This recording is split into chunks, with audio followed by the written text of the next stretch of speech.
시청자 여러분 안녕하십니까? 11월 26일 화요일 JCN 모닝뉴스 시작합니다. 중국 광둥성 광저우시를 방문 중인 김두겸 울산시장이 어제 광저우시와 5호 협력도시 협약과 함께 현대차 현지 공장과 공동으로 수소 생태계 협력 업무 협약을 체결했습니다. 수소 생태계 거점 도시로의 역량을 높이기 위한 울산시의 활동이 중국 시장으로까지 확대됐다는 점에서 주목됩니다. 전우수 기자가 보도합니다. 울산시 청정 수소에너지 선도 도시로서의 입지 강화를 위한 행보가 국내를 넘나들며 활발합니다. 울산시는 지난 12일 현대자동차와 수소생태계 구축 협력을 위한 업무 협약을 체결한 데 이어 이번에는 중국 최대 수소경제 육성 거점 도시인 강둥성 강저우시를 방문해 강저우시 그리고 현대차 H2 강저우 공장과 공동협력 업무 협약을 체결했습니다. 강저우시는 강둥성의 수도로 인구 1,882만 명에 도시 면적은 울산 면적의 7배에 달하는 대도시로 중국 남부의 경제 발전을 이끌고 있습니다. 강둥성의 둥지를 튼 현대차 H2 강저우 공장은 현대차 그룹이 해외에 건설한 첫 번째 수소연료 전지 시스템 공장입니다. 이번 공동협력 업무협약은 양도시의 산업적 역량과 현대차의 수소 기술력을 결합해 두 도시가 세계적인 수소산업 중심지로의 도약에 협력하기로 했다는 점에서 의미가 큽니다. 울산시는 이번 수소 생태계 공동협력 업무협약과 함께 강저우시와 5호 협력도시 협약을 체결했습니다. 이번 협약으로 두 도시는 에너지와 문화, 교육, 도시계획 등 다방면의 발전을 위한 긴밀한 협력 관계를 유지한다는 데 뜻을 같이 했습니다. 이번 5도시 체결로 두 도시 간의 기업 교류가 더 활발해지고 특히 수소 모빌리티를 중심으로 친환경 수소 사회를 위한 다양한 협력들이 계속 이어질 것입니다. 이번 강저우시와의 5호 협력도시 체결은 울산시가 올해 5월 중국 허난성과의 5호 협력도시 체결에 이은 민선 8기 두 번째 5호 협력도시 체결입니다. 이번 5호 협력도시 체결로 울산시는 15개 국가 23개 도시와 자매 5호 협력도시 관계를 맺게 됐습니다. JCN 뉴스 전우수입니다. 울산 개놈 서비스 산업 규제 자유 특구 기간이 2026년 11월 말까지 2년간 연장됐습니다. 울산시는 지난 2020년 8월부터 지정돼 온 울산 개놈 서비스 산업 규제 자유 특구 사업이 제14차 규제 자유 특구위원회 결정에 따라 오는 12월 1일부터 2026년 11월 30일까지 2년간 연장된다고 밝혔습니다. 울산 개놈 서비스 산업 규제 자유 특구는 만명 개놈 프로젝트로 확보한 바이오 데이터를 산업적으로 활용할 수 있는 법적 근거를 마련하기 위해 지난 2020년부터 특구로 지정돼 실증 사업을 추진해 왔습니다. 울산 항만공사 신임 사장에 변재영 전 해수부 중앙해양안전심판원 심판관이 임명돼 어제 취임식을 가졌습니다. 제7대 울산 항만공사 사장으로 취임한 변재영 사장은 어제 항만공사에서 열린 취임식에서 탄소 중립 항만을 선도하겠다고 강조하며 울산항을 친환경 에너지 물류 허브로 육성해 글로벌 녹색 산업 생태계를 선도하는 첨병 역할을 하겠다고 말했습니다. HD현대가 사장단 인사에 이어 올해 부사장과 전무 등을 포함한 임원 인사를 단행했습니다.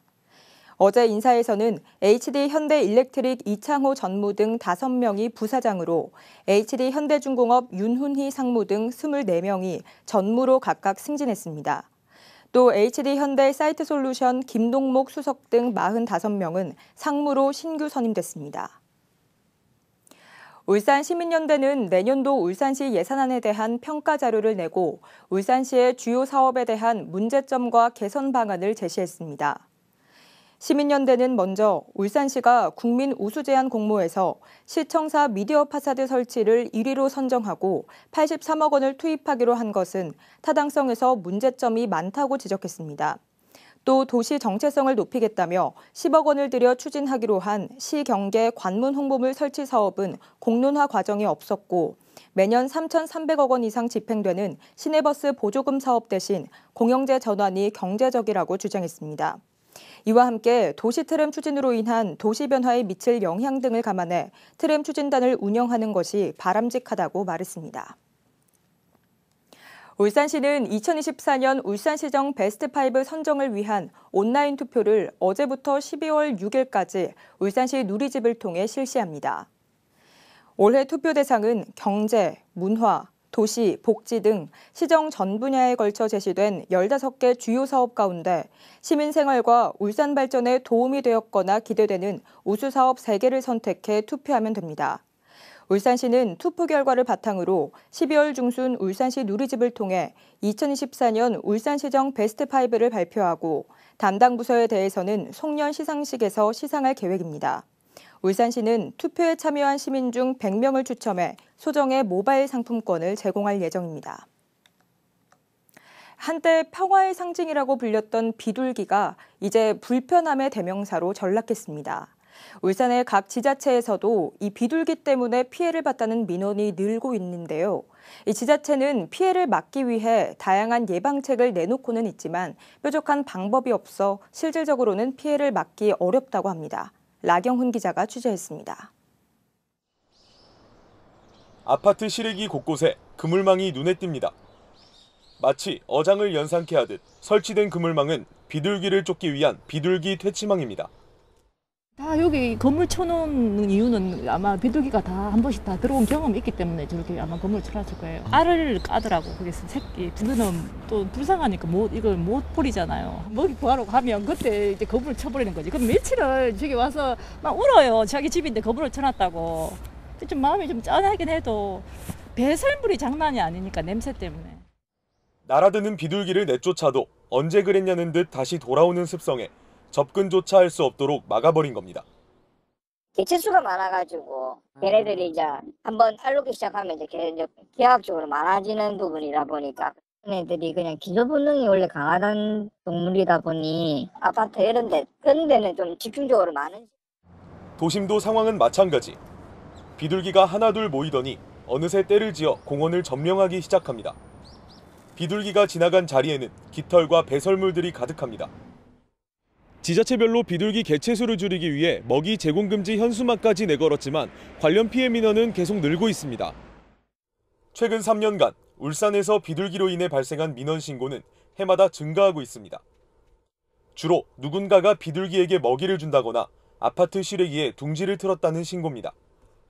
지자체는 민원이 발생해도 민원에 대한 법적 조치가 어려워 근본적인 해결에는 한계가 있다고 말합니다.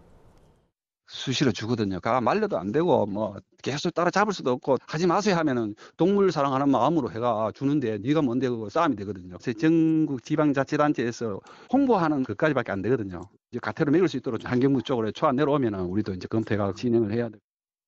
평화의 상징에서 불편함의 대명사로 전락한 비둘기.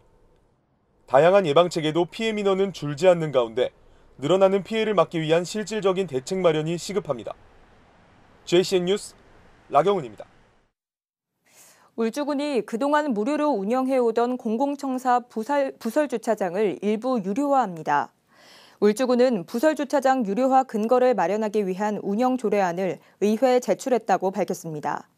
울주군은 장기 주차로 인한 불편 민원이 지속적으로 발생 중인 언양읍과 온양읍 행정복지센터 2곳을 시범적으로 유료화한 뒤 향후 주차장 유료화 수요가 생기면 한 달 전에 주민들에게 공고할 계획입니다.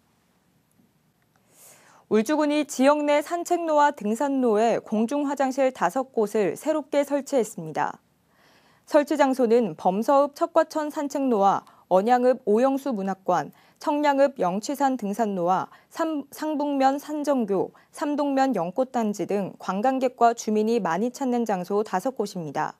새로 설치된 공중화장실 내부에는 히터 등 난방시설과 함께 범죄 예방을 위해 경찰과 연계되는 비상벨 시스템을 갖췄습니다. 고용노동부 울산지청이 올해 고용장려금과 실업급여 등을 부정으로 수급한 736명을 적발해 84명을 사법 처리했다고 밝혔습니다.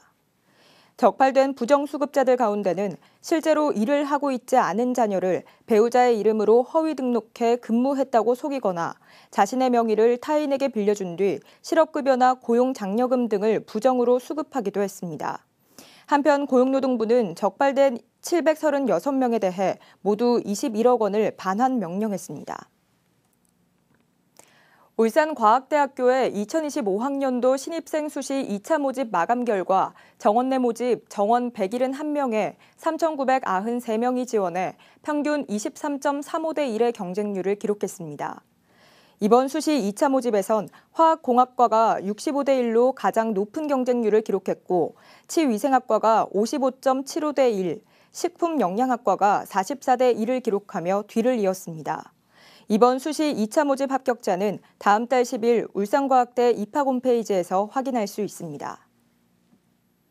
어제 열린 중구의회 행정사무감사에서 중구를 대표하는 숙박시설인 어련당의 관리 실태가 도마 위에 올랐습니다. 중구의회 행정자치위원회 이명여 의원은 운영한 지 10년이 넘은 어련당의 내부 가구가 파손되고 청소 등 전반적인 시설물 관리도 제대로 이루어지지 않고 있다고 지적하고 이로 인해 예약률도 50% 정도에 그쳐 개선 공사 등을 고민해야 한다고 강조했습니다. 온산 국가산업단지에 있는 신한중공업이 기존 공장요지 일부에 산업폐기물 매립장을 짓겠다는 계획을 울산시가 불허했습니다. 법원은 울산시가 정당한 이유 없이 반려해 재량권을 남용했다며 신한중공업의 손을 들어줬습니다. 이번 판결은 폐기물 매립장 건설을 둘러싼 비슷한 분쟁에도 영향을 미칠 전망입니다. 구연희 기자입니다. 지난 2022년 5월 신한중공업은 온산 국가산단의 공장 용지에 폐기물 매립장을 짓게 해달라며 울산시에 개발계획 변경을 신청했습니다. 울산시는 신청이 들어온 지 1년 후인 지난해 5월에서야 온산 국가산단 확장 부지에 공공 매립장을 우선 추진할 계획이어서 수용할 수 없다고 반려했습니다. 그러자 신한중공업은 울산시를 상대로 행정소송을 제기했고 1심 법원은 신한중공업의 손을 들어줬습니다. 울산시가 내세운 반려 사유가 정당성과 합리성을 갖추지 못한 재량권 남용이란 겁니다. 재판부는 울산시가 2031년 준공을 목표로 폐기물 공공 매립장 설치를 추진하곤 있지만 준공이 지연되거나 사업이 제대로 진행되지 않을 가능성을 배제할 수 없다고 언급했습니다. 따라서 객관적 근거 없이 실현 여부가 불확실한 공공 매립장을 우선 추진해야 한다는 이유로 신청을 반려한 건 정당하지 않은 처분이라고 지적했습니다.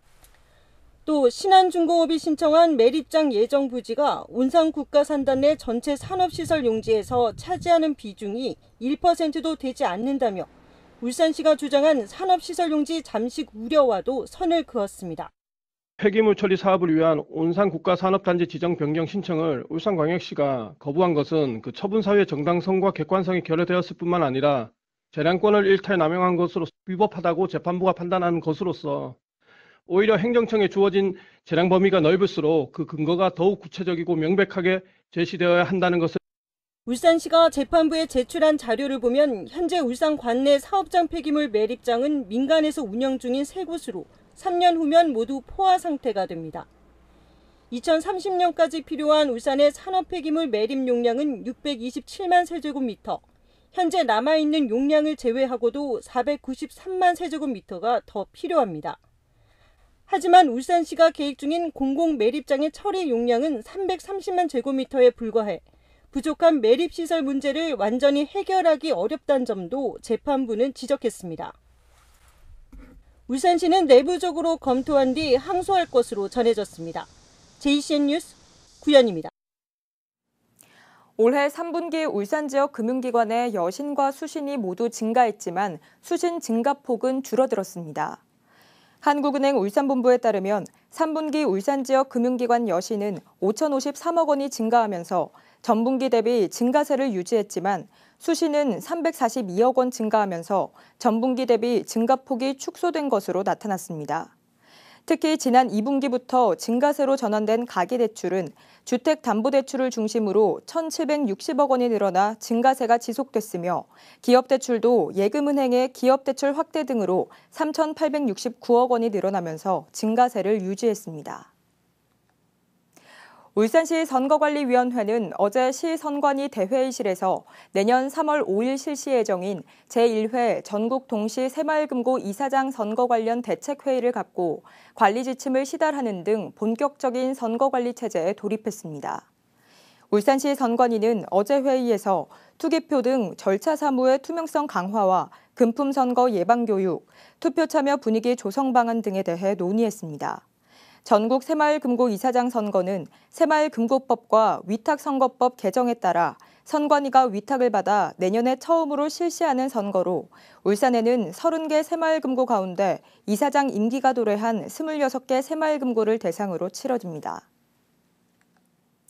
울산문화관광재단이 주최 주관한 2024 울산 에이팜이 지난 20일부터 24일까지 3일간 울산 전시컨벤션센터에서 음악 애호가들의 적극적인 관심과 참여로 성황리에 막을 내렸습니다.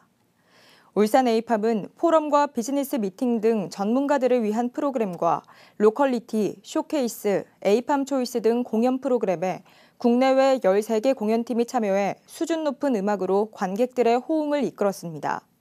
울산문화관광재단은 주말 공연의 경우 스탠딩석까지 개방해 현장 관람객까지 수용하는 등 2천여 명의 관람객이 공연장을 찾았다면서 앞으로도 지속 가능한 국제음악 교류를 위한 다양한 시도를 이어나가겠다고 말했습니다.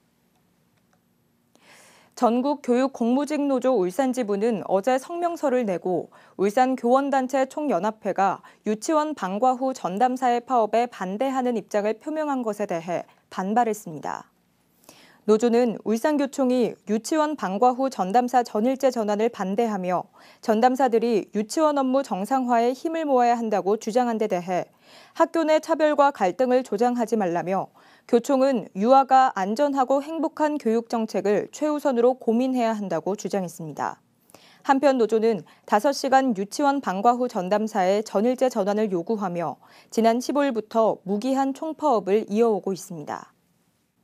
JCN 모닝뉴스를 마칩니다. 함께해 주신 여러분 고맙습니다.